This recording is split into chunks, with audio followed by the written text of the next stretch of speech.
Hello everybody, this is Mr. Rob and welcome back to episode number 34 of the Detroit Lions franchise here on Madden NFL 21.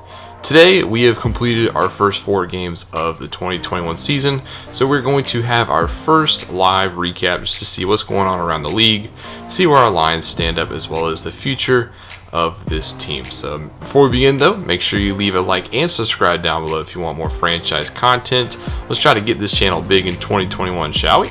Let's try to increase the sub count. Spread the word if you haven't already. But so our Lions, as you can see right here, stand at 2-2 on the season. We've kind of alternated losses and wins in the past 4 games.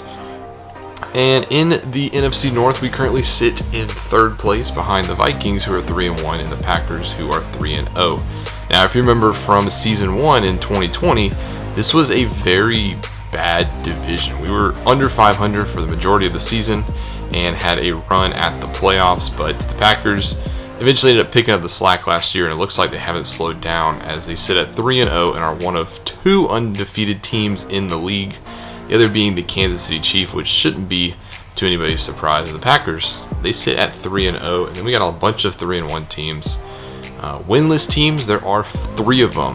One of them is surprisingly the Tampa Bay Buccaneers. They sit at 0-4, and they still have Tom Brady, so I'm not sure why they're fully struggling. Another Florida team, Miami, looks like they haven't kicked it under Tua yet. They're 0-4, and then Denver is 0-4 as well. Let's break it down by division, starting with the AFC North. Looks like the Browns sit at 2-1. Remember, last year the Browns were the AFC representative in the Super Bowl, so they're looking to get back there, followed by the Steelers at 2-2. The Ravens are 2-2 as well, and Cincinnati is 1-2. AFC South, this is the Jacksonville Jaguars. They sit at 3-1, top in that division, although they have a minus point differential. Titans sit at 2-2, as well as the Colts, and Texans at 1-3. AFC East is the Bills and the Patriots tied at 3-1 apiece, followed by the Jets, who are 1-2, and then the aforementioned Dolphins at 0-4. AFC West, Chiefs win it 4-0. They're 2 games up over the Los Angeles Chargers, who are 2-2, followed by the Las Vegas Raiders and the winless Denver Broncos. Switching to the NFC, there's our division, right? Packers 3-0, Vikings 3-1, we're 2-2, and the Bears are 1-3. NFC South is the Carolina Panthers on top. Go Panthers! As they sit 3-1. Matt Rule's got them playing very good out there in Charlotte. Then you get the defending Super Bowl champs that look a lot different, New Orleans Saints 2-2. Remember, they had Drees and Emmanuel Sanders retire in the offseason, so they're being led actually by Phillip Rivers. And then Atlanta is 2-2 as well as the winless Tampa Bay Buccaneers. NFC East is the football team. They sit at 3-1 as well as the Dallas Cowboys. They have just been monsters on the ground with Ezekiel Elliott. Followed by Trevor Lawrence and the Giants at 2-2, and the Philadelphia Eagles are 2-2 as well. And then lastly in the NFC West is the 49ers sitting at 3-1, followed by the team that we play next, the Arizona Cardinals at 2-2. Seattle is 1-3, and so is the Los Angeles Rams. So there's a nice little start to the season. We're going to take a look at stats now, just to see where we stack up stats-wise. League stats, we are 28th in total offense, 32nd in total defense. Yikes. Points allowed, or point score, we are 29th, and then in points allowed, we are 22nd. I will say something about the points, though. I did start off the season on all Madden sliders. We actually played the first 3 games with all Madden, but after those, the 4th game, the one we had against Chicago, I actually did switch back to all pro. I think all pro just plays better on this game. I think all Madden, you just get too many robo quarterback passer ratings. I just think it's a lot better on all pro, and we did play the all pro game on 13-minute quarters, so a lot more time than the first 3, which were 10 minutes. I did move it down to 10 minutes, so we should be sitting at all pro 10-minute sliders the rest of the season. If you are interested in see what sliders I use, they are in the description below. I use Armor and Swords off Operation Sports. But let's take a look at our player stats now. Start with Matthew Stafford. He's sitting at 66 completion percentage, 936 yards, 6 touchdowns, 3 interceptions. Stafford's played serviceable. I mean, he's going to be our quarterback basically until he retires. He has this season and we have next season, so if he doesn't retire by his age 34 season, then we'll have to readjust, but I don't know how much more Stafford has left in the tank. Rushing wise, we haven't really rushed the football very good. I know it says DeAndre Swift has 5 yards a carry, but I don't feel like we've rushed the football that well. I mean, DeAndre Swift has been a beast. He has yet to find the end zone on the ground. I don't know if he even found the end zone on the ground last season. No, he's still looking for that first rushing touchdown, but he's done a lot more of his damage in the air, which we'll get to in a second. Kerryon Johnson, also, he's had a really rough season. Same amount of carries, but 60 or 59 less yards, since he's only averaging 3.3 yards a carry. I'm not sure what it is with Kerryon. I guess we're just not much of a power running team, which doesn't really fit his style, which is very interesting because he will be a free agent this season. So after this season, it'll be very interesting to see what happens with Kerryon Johnson. Stafford, though, has found the end zone on the ground, and then Ty Johnson had 1 touch, and it was a 4-yard touchdown run. So his 1 touch, he's found the end zone, so that's a good ratio. I don't think anybody else has actually ran the football. Receiving-wise, Kenny Golladay is our top receiver. I mean, what else is there to say about Kenny Golladay? 18 catches, 290 yards, averaging 16 yards per catch, 3 touchdowns. I mean, he's one of the best receivers in the league. So glad we locked him up for another 4 years. Superstar at 27 years old. He's coming into his own. Doesn't really have a weakness. I mean, if I'm rushed, I'm going to try to get it to Golladay. Then there's Danny Amendola. He's got 17 catches for 200 yards. Amendola was Mr. Slot Man last year. He had 10 touchdowns last year. Has yet to find the end zone this season. He did regress a lot in the offseason. He is signed on a 1-year deal, so not sure what Danny Amendola's future is other than just being a slot guy if we need one. The guy with the most receptions on the team, however, is DeAndre Swift. He's got 21 receptions and 163 yards, and he's found the end zone 3 times in the air. We've done a very good job of accessing our backs. We throw plenty of screen passes, plenty of angles, check downs, and Swift's done a very good job being that receiving back out of the backfield. And there's TJ Hockenson. He only has 8 catches this year for 146 yards. He's yet to find the end zone. He's made the most of his touches, but I'd like to get him the football a little bit more. You got Tyler Vaughn, who had 4 catches for 58 yards, the rookie second rounder out of USC. I really like when he's on the field. He's really only on the field in spread looks, but I think he's a nice, solid slot guy as well as Danny Amendola. He could potentially actually take over that job for Amendola. I think that's what he's being groomed for. I think he's going to be our slot man of the future. He just needs to work on those hands, but if he's running short routes that aren't much traffic routes, he should be okay. But I think his role will be in the slot. Then we have Cordero Patterson, 5 catches, 53 yards. A very, I would say, interesting signing nonetheless.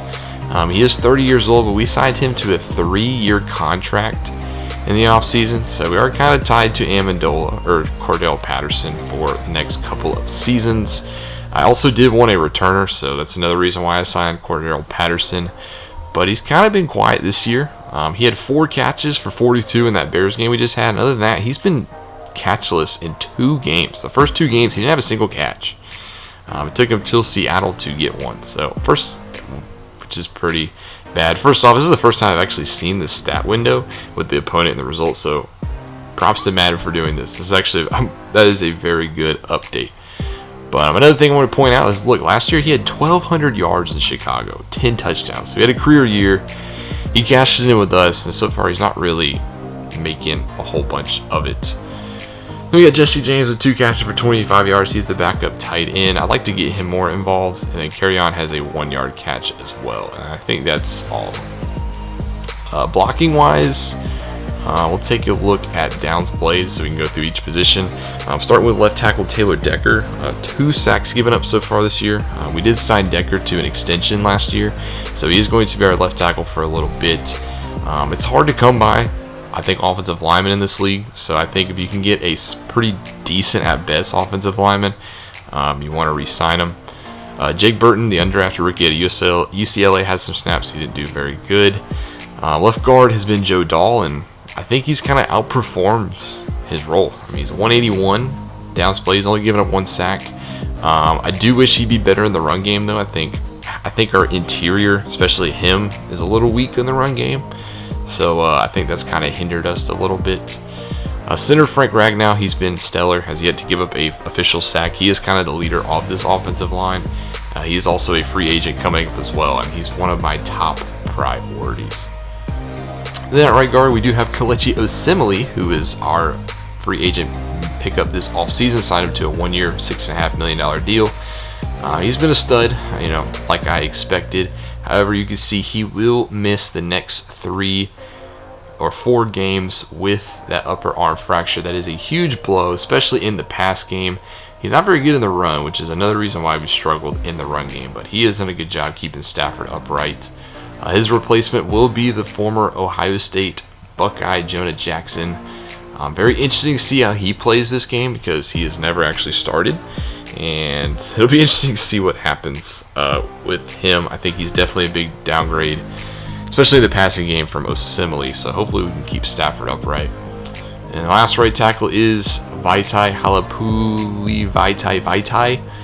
Hopefully I said that right. The big money man a couple of seasons ago. Don't know why Detroit signed him to that huge contract, but he's basically playing because of that contract. I don't want to be paying him so much money to ride the bench, and he's been, I would say, okay at best in his role. Let's go to defense now. Start off with leader in tackles is Jamie Collins. I think Jamie Collins has played phenomenal so far. He is one of the captains of the defense. I need to get him a captain's patch. I haven't really set my captains yet, but I need to set him as a captain. He's having another solid season. I think last year we didn't really, use him to his full potential, and now that we're using him this year, we're seeing the impact Jamie Collins had, especially in that 3 interception game against Chicago. Other tacklers are corner or safety, which is not good. Where are our linemen? Our linemen have kind of struggled this season, I ain't gonna lie. Here is the 10th overall pick out of Florida State, Marvin Wilson. He's made an impact. I think he's played relatively solid. He still has a lot of room to grow. It looks like he has 3.5 sacks, though, which is very good. Hopefully we can get him up there in the Defensive Rookie of the Year race. Trey Flowers, he's kind of taken a little bit of a step back, but he is the anchor of that line. He looks a lot different, I feel like, than he did a couple weeks ago. Stud, what else to say? He had a very good season last year. With how many sacks I think did he have last year? He has 16 sacks, so looks like he's about on pace for that again with 3.5. A couple other defenders. We got Deshaun Hand, who had a sack. He's played decent so far. And then the other defensive line starters, Danny Shelton. And Danny Shelton has kind of been non-existent this year. I've been kind of disappointed with Danny Shelton, especially switching to a 4-3. I don't really think that helps his positioning, so I have had him on the trade block. I finally started to get trade offers for him, but I haven't really been in a hurry to ship him, but I just think he's kind of fallen out of a role in this offense. Other sack players we do have is we have a couple of sacks for Coleman. Jelani Tobias had a sack. He's been, very disappointing this year. He started off as our nickel linebacker, but has really, really struggled in the pass game. We've given up way too many yards to tight ends, and he's actually been benched in that nickel linebacker role. So not the best season so far for Tavai. Then we have Christian Jones, who has a sack. He's kind of also been non-existent. He doesn't find the field that much since we do run a lot of nickel, but he's definitely somebody I'd like to replace in the future, maybe as soon as next season. Interceptions, looking at the defense, we saw Collins has 1 and Desmond Trufant had the other, so we had our first 4 picks in that Chicago game. I think that's another reason. Has to do with maybe switching the sliders. We did play a bad quarterback in Nick Foles, but Desmond Trufant, he did have that 1 interception, but I feel like he hasn't played that good this season. He definitely hasn't played up to his ratings. He's given up a lot of catches so far. Otherwise, Justin Coleman, another player, hasn't, I think, played up to his ratings. Very solid corner, but hasn't really played like it. I think it also has to do with all Madden, however, so I'm not too worried about it. And the last corner we'll talk about, Jeff Okudah, who I think has played pretty dominant. He's covered some pretty good receivers. He covered Allen Robinson in that last game. He covered a couple of other ones. He'll probably shadow DeAndre Hopkins a lot this season, or this next game, so he's definitely got his work cut out for him. But I think Okudah's made tremendous progress in his 2 seasons in the league. And then we have Anthony Levon, who's played free safety. He's just kind of been meh. I mean, he's definitely not the long-term answer. We just didn't have a lot of cap space this offseason, so it's hard to find a safety to bring in. And then strong safety Tracy Walker. He's played pretty solid, and he's been moved down actually to linebacker in nickel down. So but you see a lot of Tracy Walkers. He's a very good coverage safety. I think he is a free agent relatively soon. I don't think he's a free agent this season, but he is an upcoming free. Oh, he actually is a free agent after this season, so he's definitely going to be a top priority as well. And lastly, in the kicking game, Prater's been very solid. He's only missed 1 field goal. So let's do it with the stats. The last thing I do want to touch on is the free agents this upcoming season, just so you can see what we're looking at. We have 14 pending free agents. A couple of the ones I want to highlight. So I want to highlight, as you can see them on your screen. The big ones are Kerryon Johnson, who wants a 5-year deal. Don't know if we'll do that, but something to keep an eye out for. Frank Ragnow, he's a free agent. He wants a 2-year deal. He is our top priority, and we've been kind of, negotiating with him. And he's been kind of playing hard to get. He likes the length, but he's actually wanting more money than what the fair offer is. So, gonna be a lot to bring him back. Trufont's also a free agent. I wouldn't mind bringing him back on the 1-year deal, but I don't want to pay $7 million for him. So I think what I might do with Trufant is wait till the off season, see how much he regresses, and probably offer him a cheaper deal. Bachmeier is our long snapper, Bobenmoyer, so he will be brought back. Danny Shelton's a free agent for $7 million. That's another reason why I put him on the trade block, is I don't know if I'm going to bring him back. Deshaun Hand, a young stud. I think I will bring him back. 2 years, $17 million is a little pricey though, so we'll see what happens with him. Prater's a free agent. Maybe bring him back. Walker, another top priority. 3 years for $16 million. Definitely will offer him that when that comes around. Similarly, I wouldn't mind bringing him back for another year. And then you got Amendola, a free agent. Okora, Levine, Christian Jones, Joe Dahl, Tyrell Crosby, Jack Fox, CJ Moore. I think we'll move on from a lot of the back end guys, but that's what our free agent pool looks like. Next game, we do play the Arizona Cardinals. You can see 2-2. 2-2 teams coming together. That actually come to you guys on Monday, as we'll have another baseball video tomorrow. Which, if you haven't checked out the baseball video from yesterday, go ahead and do that, because it didn't quite the love I expect. I just wasn't sure if you guys didn't see it, but nonetheless, go check that one out as well. But that's actually going to do it here for me today, guys. Hopefully you guys enjoyed the little first quarter recap, just to kind of see what's going on with the team, what's going on around the league so far. Excited to bring you guys more Detroit Lions. Also, one last thing I'll touch on. I am still on the PS4. I think I'm going to switch to the PS5 at the end of this season. So once we get to year 3, we will be on the PS5. So I'm excited for that one. But that's a little news in the future. This is Mr. Rob. Thank you guys so much for watching. Make sure you leave a like and subscribe down below if you haven't already. And I'll see you on the next one.